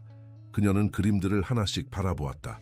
그리고 나서 그녀는 작은 목소리로 말했다. 엄마. 여성은 흐느끼기 시작했다. 오 하늘에, 이 아이는 정말 지영이를 닮았어요. 그 눈, 그 입술, 마치 어린 시절의 지영이를 보는 것 같아요. 김 여사님, 정태영이 조심스럽게 물었다. 지영 씨는 현재 어디에 계신가요? 여성은 눈물을 닦았다. 우리는 몰라요. 지영이는 5년 전에 실종되었어요. 그녀는 서울에서 미술교사로 일하고 있었는데 어느 날 갑자기 연락이 끊겼어요. 경찰은 수사했지만 어떤 단서도 찾지 못했어요. 그녀가 실종되기 전에 어떤 상황이었나요? 이유진이 물었다. 지영이는 힘든 시간을 보내고 있었어요. 그녀는 8년 전에 아이를 낳았지만 아버지는 그녀를 버렸어요. 지영이는 너무 어렸고 혼자서 아이를 키울 수 없다고 생각했어요. 그녀는 아이를 입양 보내기로 결정했지만 마지막 순간에 마음을 바꿨어요. 마음을 바꿨다고요? 정태영이 놀라서 물었다. 네, 지영이는 아이를 데리고 서울로 갔어요. 그녀는 일을 찾고 아이를 키울 계획이었어요. 하지만 몇 개월 후 그녀는 울면서 전화했어요. 아이가 사라졌다고요. 사라졌다고요? 어떻게요? 지영이는 일을 하는 동안 이웃 할머니에게 아이를 맡겼어요. 그런데 어느 날 그녀가 돌아왔을 때 할머니와 아이가 모두 사라졌어요. 지영이는 필사적으로 찾아다녔지만 그들을 찾을 수 없었어요. 경찰에 신고했지만 아무런 단서도 없었어요. 정태영과 이우진은 의미 있는 시선을 교환했다. 이것은 소율이 보호소에 맡겨진 상황과 일치했다. 그 이후로 지영 씨는 어떻게 지냈나요? 정태영이 물었다. 그녀는 계속해서 아이를 찾았어요. 그리고 그림을 그렸죠. 수많은 촛불 그림을. 그녀는 그것이 아이와의 유일한 연결이라고 말했어요. 그녀는 아이에게 항상 촛불이 보호의 상징이라고 가르쳤거든요. 소율은 벽에 걸린 그림 앞에 서 있었다. 그녀는 한 그림을 특별히 오래 바라보았다. 그것은 작은 소녀가 촛불을 들고 있는 모습을 그린 것이었다. 이 그림, 소율이 작은 목소리로 말했다. 여성은 그녀에게 다가갔다. 이것은 지영이가 그린 마지막 그림 중 하나예요. 그녀는 이것을 내 작은 빛이라고 불렀어요. 소율의 눈에 눈물이 고였다. 그녀는 천천히 여성에게 다가가 그녀의 손을 잡았다. 할머니, 그녀가 말했다. 여성은 흐느끼며 소율을 안았다. 오 하늘에, 너는 정말 지영이의 딸이구나. 내 손녀. 감동적인 재회의 순간이 지나고 김 여사는 소율에게 더 많은 이야기를 들려주었다. 그녀는 지영이 어떻게 어린 시절부터 그림의 재능을 보였는지, 어떻게 항상 빛과 희망을 상징하는 촛불을 그렸는지 설명했다. 지영이는 네가 태어났을 때 너무 행복했단다. 김 여사가 말했다. 너는 그녀의 작은 빛이었어. 하지만 아버지가 그녀를 버렸고 지영이는 혼자서 너를 키울 자신이 없었어. 그녀는 너를 입양 보내려고 했지만 마지막 순간에 마음을 바꿨어. 소율은 조용히 듣고 있었다. 정태영은 그녀의 작은 손이 자신의 손을 꼭 쥐고 있는 것을 느꼈다. 그런데 지영이가 실종된 지 5년이 되었다고 하셨죠. 정태영이 말했다. 그 이후로 어떤 소식도 없었나요? 김 여사는 고개를 저었다. 아무것도. 경찰은 처음에는 적극적으로 수사했지만 단서가 없었어요. 결국 사건은 미해결로 남았죠. 이때 문이 열리고 노인이 들어왔다. 그는 낚시 도구를 들고 있었고 바다의 짠 냄새가 그와 함께 들어왔다. 여보, 이분들은? 김 여사가 떨리는 목소리로 말했다. 노인은 방 안의 상황을 빠르게 파악했다. 그의 시선이 소율에게 고정되었다. 이 아이가, 그가 말을 잇지 못했다. 네, 여보. 이 아이는 우리 손녀예요. 지영이의 딸. 노인의 얼굴에 놀라움과 기쁨이 번졌다. 그는 낚시 도구를 내려놓고 소율에게 다가갔다. 잠시 그녀를 바라보다가 그는 조심스럽게 무릎을 꿇고 그녀의 눈높이에 맞췄다. 내 이름이 뭐니? 그가 부드럽게 물었다. 소율이에요. 소율이 작은 목소리로 대답했다. 소율. 아름다운 이름이구나. 나는 네 할아버지란다. 노인의 눈에 눈물이 고였다. 소율은 천천히 그에게 다가가 그의 볼에 손을 대었다. 그것은 마치 그의 얼굴을 기억하려는 것 같았다. 감동적인 재회 후 그들은 거실에 모여 더 많은 이야기를 나눴다. 김 부부는 지영에 관한 더 많은 이야기를 들려주었고 소율은 그들의 모든 말을 주에 깊게 들었다.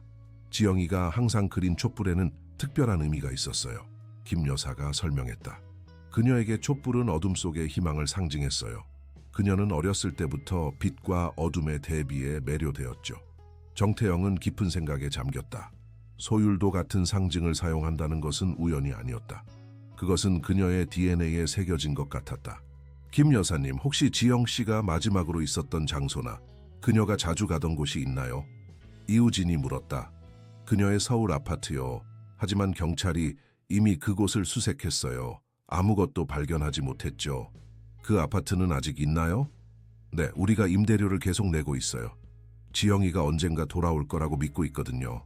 정태영과 이우진은 의미 있는 시선을 교환했다. 그 아파트를 방문할 수 있을까요? 정태영이 물었다. 물론이죠. 열쇠가 여기 있어요. 그럼 내일 서울로 돌아가서 그 아파트를 확인해 보겠습니다.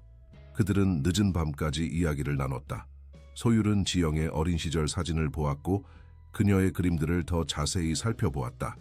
그리고 그녀는 자신의 그림책을 꺼내 김 부부에게 보여주었다. 이건 정확히 지영이의 스타일이야. 김 부부가 감탄했다. 같은 분놀림, 같은 색감. 네가 정말 지영이의 딸이라는 증거야. 밤이 깊어가자 김 부부는 그들에게 머물 곳을 제안했다. 정태영은 감사히 받아들였다. 그들은 내일 서울로 돌아갈 예정이었지만 오늘 밤만큼은 소율이 그녀의 생물학적 가족과 시간을 보내길 원했다. 침대에 누웠을 때 정태영은 오늘의 사건들을 생각했다. 소율이 그녀의 외조 부모를 만난 것은 그녀의 정체성과 치유 여정의 중요한 단계였다. 하지만 그는 여전히 지영의 실종에 대해 궁금했다. 그녀는 어디에 있는 것일까?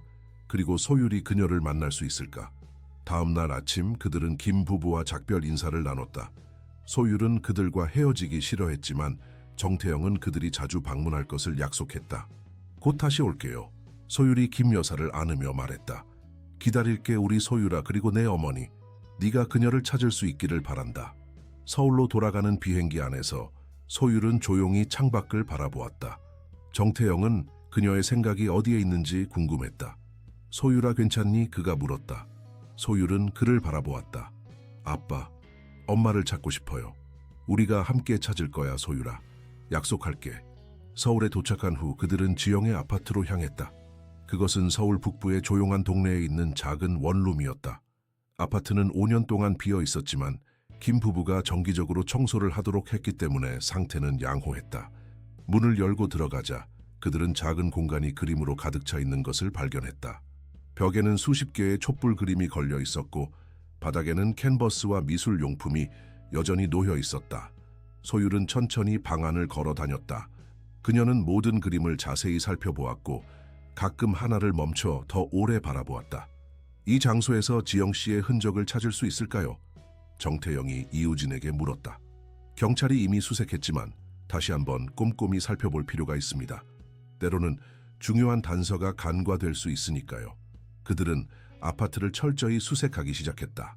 서랍, 옷장, 책장, 모든 곳을 살펴보았다. 이우진은 경찰 훈련을 받았기 때문에 어디서부터 찾아야 할지 알고 있었다. 한편 소율은 그녀만의 방식으로 탐색하고 있었다. 그녀는 한 그림에서 다른 그림으로 이동하며 마치 그들이 그녀에게 이야기하는 것처럼 각 그림을 유심히 바라보았다. 갑자기 소율이 한 그림 앞에 멈춰 섰다. 그것은 다른 그림들보다 크고 방의 중앙벽에 걸려 있었다. 그림은 밤하늘 아래 언덕 위에 서 있는 작은 소녀를 묘사하고 있었다.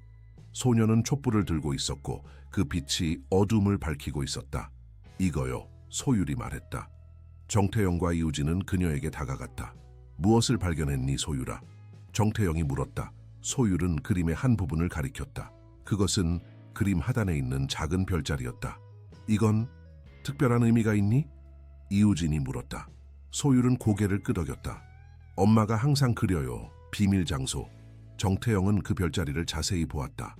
그것은 북두칠성의 변형처럼 보였지만 약간 다른 구성이었다. 이우진 씨, 이 별자리가 실제로 존재하는 것인지 확인해 주시겠어요? 이우진은 별자리 사진을 찍어 천문학 전문가에게 보냈다. 몇 시간 후 그는 답변을 받았다. 이것은 실제 별자리가 아닙니다. 이우진이 설명했다. 하지만 흥미로운 점은 이 별들의 배치가 서울 북쪽에 있는 특정 지역의 지형도와 일치한다는 것입니다. 마치 지도를 별자리로 표현한 것 같습니다. 정태영은 흥분했다. 그곳이 지영 씨가 갔을 법한 곳일까요? 가능성이 있습니다. 이 비밀 장소가 그녀에게 중요한 의미가 있었던 것 같습니다. 소율은 그림을 계속 바라보았다. 가고 싶어요. 그녀가 말했다. 정태영은 고개를 끄덕였다. 가자, 소율아. 그곳이 어디든 우리는 함께 찾을 거야. 천문학 전문가의 도움으로 그들은 별자리가 가리키는 장소를 파악했다. 그것은 서울 북쪽의 북한산 국립공원 근처에 있는 작은 언덕이었다. 그곳은 도시에서 멀리 떨어져 있지만 서울의 야경을 볼 수 있는 완벽한 장소였다.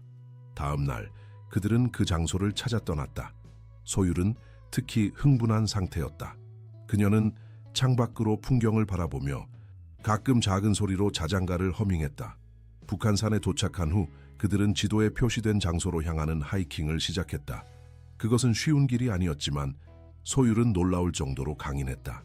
그녀는 한 번도 불평하지 않고 오히려 그들보다 앞서 가려고 했다.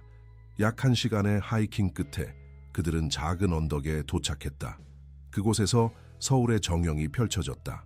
그리고 언덕 위에는 작은 오두막이 있었다. 저기요, 소율이 흥분해서 가리켰다.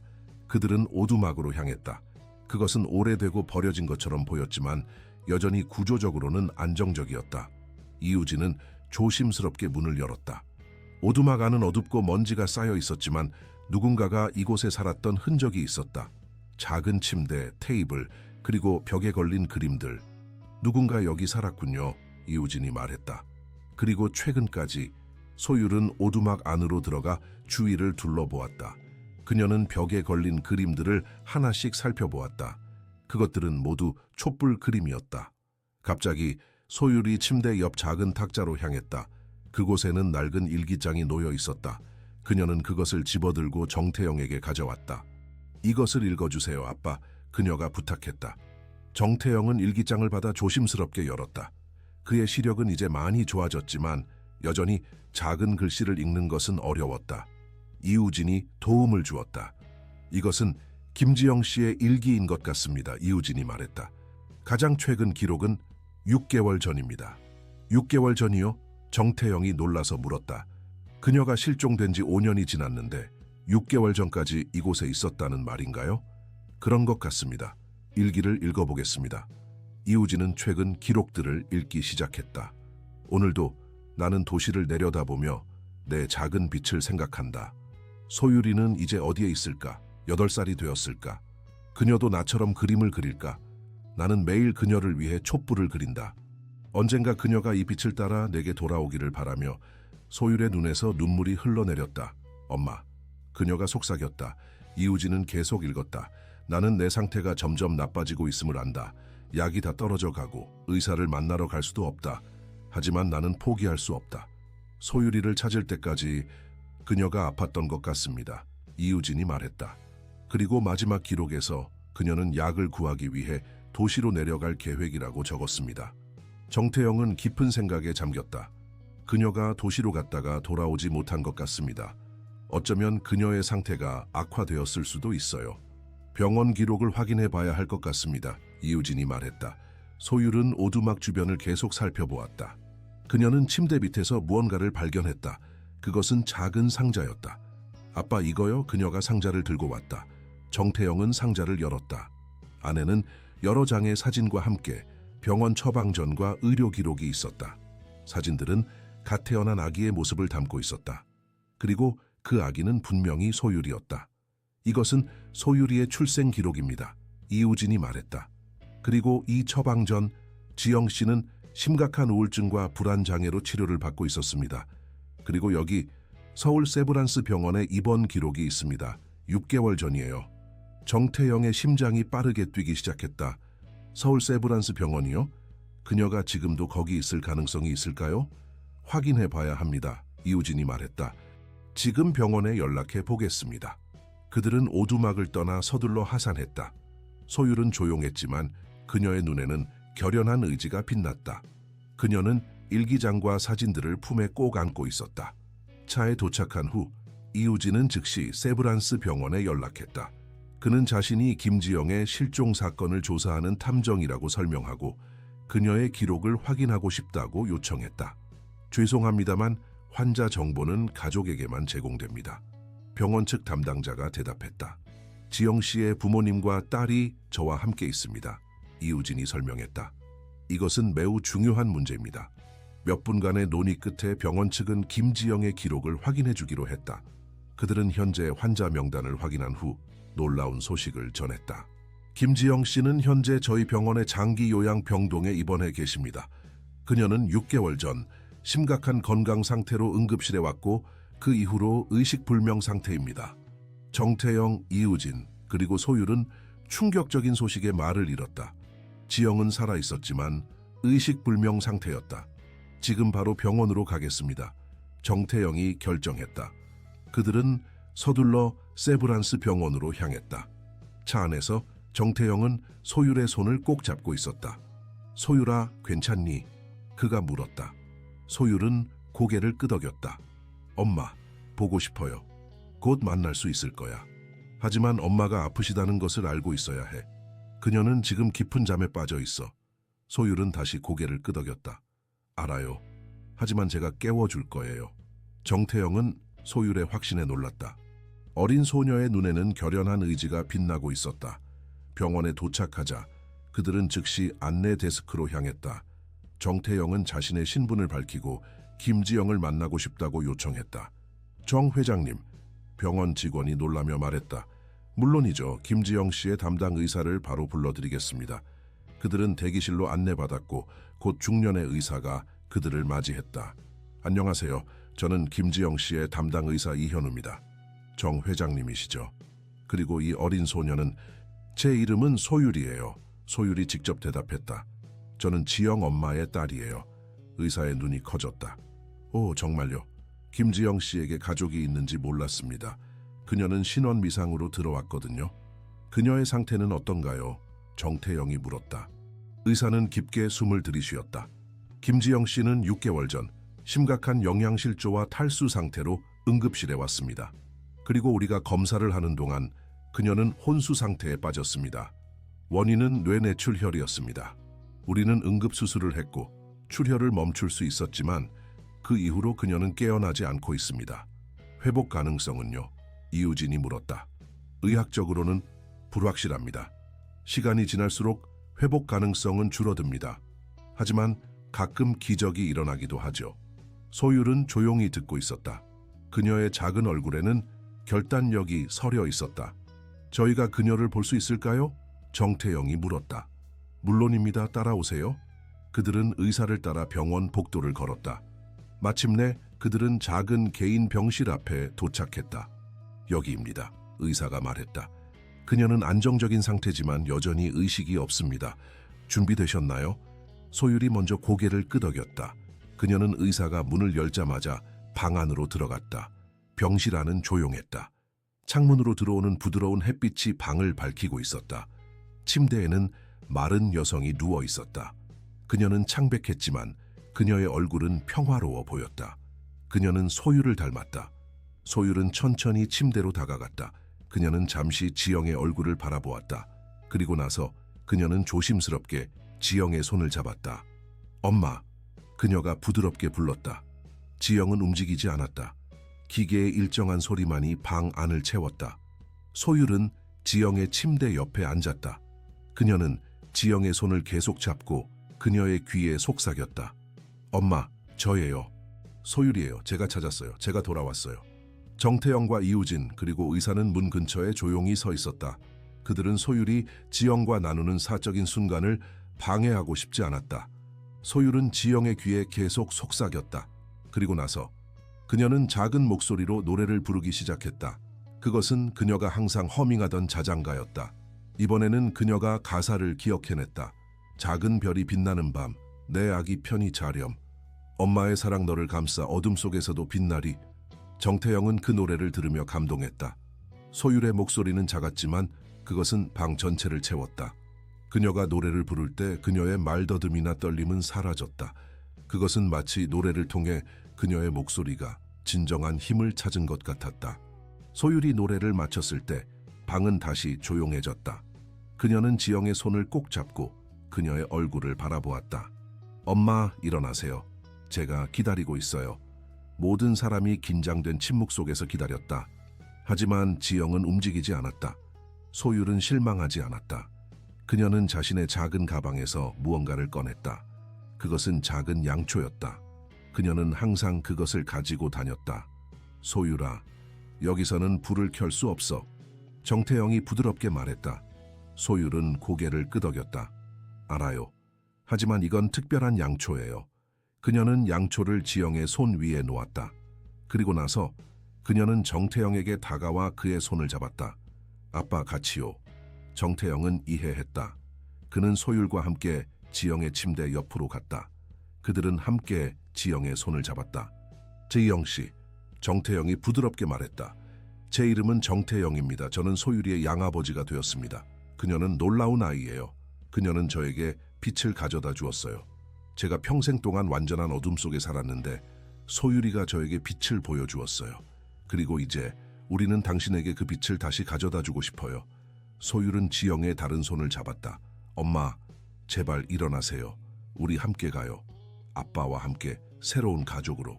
그들이 말을 마쳤을 때 방은 다시 조용해졌다. 의사는 안타깝게 고개를 저었다. 그는 이런 상황을 많이 봐왔고 대부분의 경우 결과는 같았다. 하지만 그때 놀라운 일이 일어났다. 지영의 손가락이 미세하게 움직였다. 그것은 너무 작은 움직임이어서 처음에는 아무도 알아차리지 못했다. 하지만 소율은 느꼈다. 엄마, 그녀가 외쳤다. 모든 사람이 지영을 바라보았다. 그리고 정말로 그녀의 손가락이 다시 움직였다.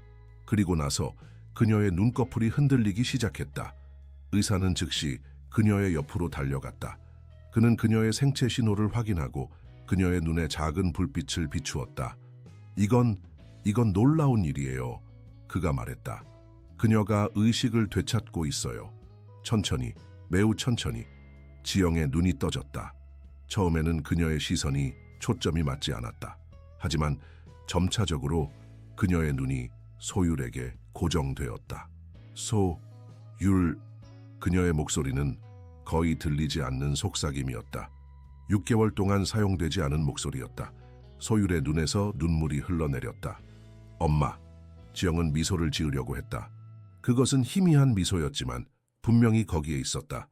내 작은 빛, 그녀가 속삭였다. 소율은 지영을 조심스럽게 안았다. 그리고 그 순간 방 안의 모든 사람이 기적을 목격하고 있다는 것을 알았다. 의사는 즉시 간호사들을 불러 지영의 상태를 체크하기 시작했다. 정태영과 이우진은 방 밖으로 나갔지만 소율은 지영의 옆을 떠나지 않았다. 그녀의 상태는 놀랍게도 안정적입니다. 의사가 나중에 정태영에게 말했다. 물론 그녀는 여전히 매우 약하고 재활이 필요할 것입니다. 하지만 그녀가 의식을 되찾았다는 것은 솔직히 말해서 의학적 기적입니다. 소율이가 그녀에게 가져다 준 빛이죠. 정태영이 대답했다. 그날 밤 정태영은 병원의 가족 대기실에서 쉬기로 했다. 소율은 지영의 방에 머물렀다. 그녀는 지영의 손을 계속 잡고 그녀에게 지난 몇 년 동안 있었던 일들을 이야기해 주었다. 이우진은 김 부부에게 연락하여 놀라운 소식을 전했다. 그들은 즉시 서울로 오기로 했다. 다음 날 아침 정태영이 지영의 방에 들어갔을 때 그는 소율이 여전히 그녀의 옆에 앉아 있는 것을 발견했다. 그들은 서로에게 무언가를 속삭이고 있었다. 좋은 아침이에요. 정태영이 인사했다. 지영은 그를 바라보았다. 그녀의 눈은 피곤해 보였지만 그 안에는 생명의 불꽃이 있었다. 당신이 소율이의 아버지군요. 그녀의 목소리는 여전히 약했지만 전날보다 강했다. 네, 제가 소율이를 입양했습니다. 하지만 그녀는 항상 당신이 그녀의 진짜 엄마라는 것을 알고 있었어요. 지영은 고개를 끄덕였다. 고마워요. 제가 없는 동안 내 소율이를 돌봐주셔서 고마워할 필요 없어요. 소율이는 제 인생을 바꿨습니다. 그녀는 제게 빛을 가져다 주었어요. 지영은 약하게 미소 지었다. 그녀는 특별한 아이예요. 그녀는 항상 빛을 가지고 있었어요. 정태영은 침대 옆에 앉았다. 지영 씨, 소율이와 제가 당신에 대해 많이 이야기했습니다. 그리고 우리는 당신이 회복된 후에 우리와 함께 살았으면 좋겠어요. 지영의 눈에 눈물이 고였다. 정말요? 네, 정말입니다. 우리는 새로운 가족이 될 수 있어요. 소율이는 2명의 부모를 가질 자격이 있습니다. 그리고 우리는 함께 그녀에게 필요한 사랑과 지원을 제공할 수 있을 거예요. 소율은 기쁨에 찬 미소를 지었다. 엄마, 아빠, 함께. 지영은 천천히 손을 뻗어 정태영의 손을 잡았다. 당신은 정말 특별한 사람이군요. 소율이가 당신을 찾아서 다행이에요. 아니요, 지영 씨. 소율이가 저를 찾은 게 아니에요. 우리가 서로를 찾은 거죠. 그리고 이제 우리는 당신도 찾았어요. 그 순간 창문으로 들어오는 아침 햇살이 방 안을 밝게 비췄다. 그 빛은 세 사람의 얼굴을 따뜻하게 비추었다.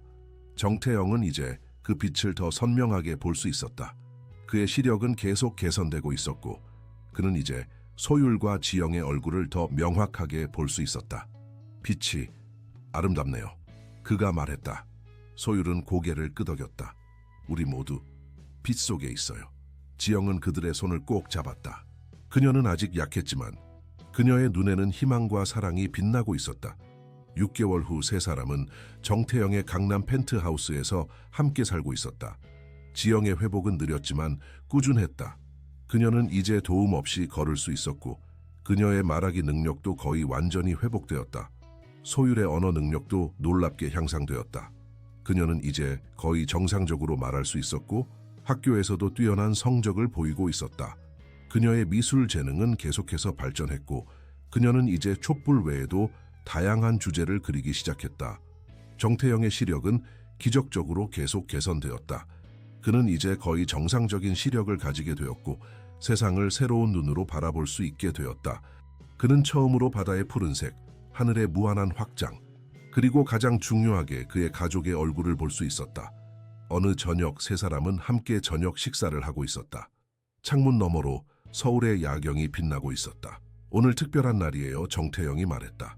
오늘은 우리가 공식적으로 가족이 된 지 6개월이 되는 날이에요. 지영과 소율은 미소 지었다. 이를 기념하기 위해 저는 특별한 것을 준비했어요.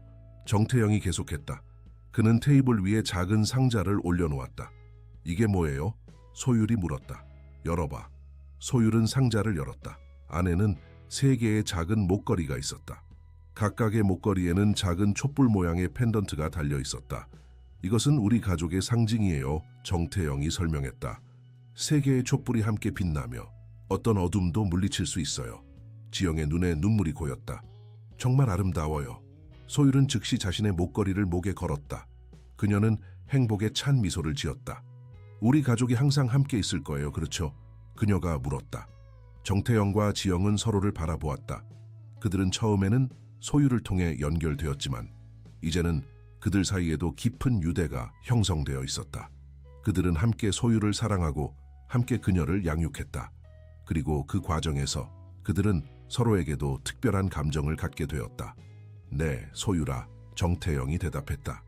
우리 가족은 항상 함께 있을 거야. 약속해요? 소율이 물었다. 약속해. 지영과 정태영이 동시에 대답했다. 그날 밤 세 사람은 함께 소율의 방에서 잠들었다. 그들은 천장의 별빛 아래에 누워 미래에 대한 꿈과 희망에 대해 이야기했다.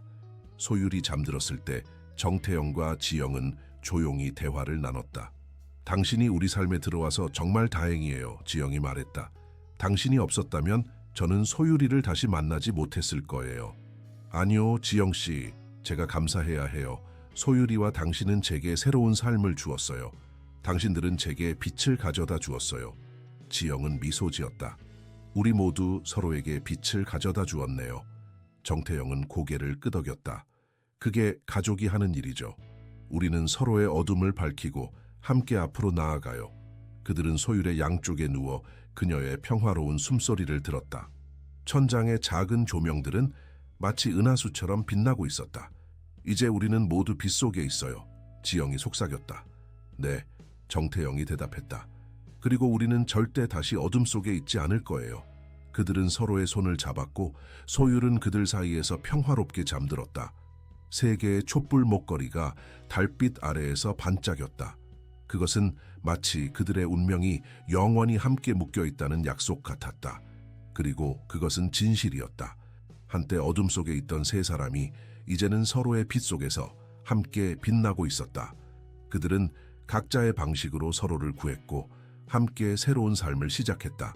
그리고 그들 앞에 펼쳐진 미래는 희망과 사랑, 그리고 무엇보다 빛으로 가득 차 있었다. 해피임다 히스토리아 사랑하는 청취자 여러분, 정태영과 소율, 그리고 지영의 감동적인 이야기가 여러분의 마음을 움직였기를 바랍니다. 이들의 이야기처럼 우리 모두의 삶에도 때로는 어둠이 찾아오지만 항상 그 어둠을 밝힐 수 있는 빛이 있다는 것을 기억하세요. 더 많은 감동적인 이야기를 듣고 싶으시다면 왼쪽에 있는 특별 플레이리스트를 클릭하여 찾아보세요. 이 이야기가 마음에 드셨다면 저희 채널을 구독하고 영상에 좋아요를 눌러주세요. 매일 여러분의 삶에 영감을 줄 수 있는 특별한 이야기들을 준비하고 있습니다. 다음 이야기도 놓치지 마세요. 여러분의 소중한 의견을 댓글로 남겨주시기 바랍니다.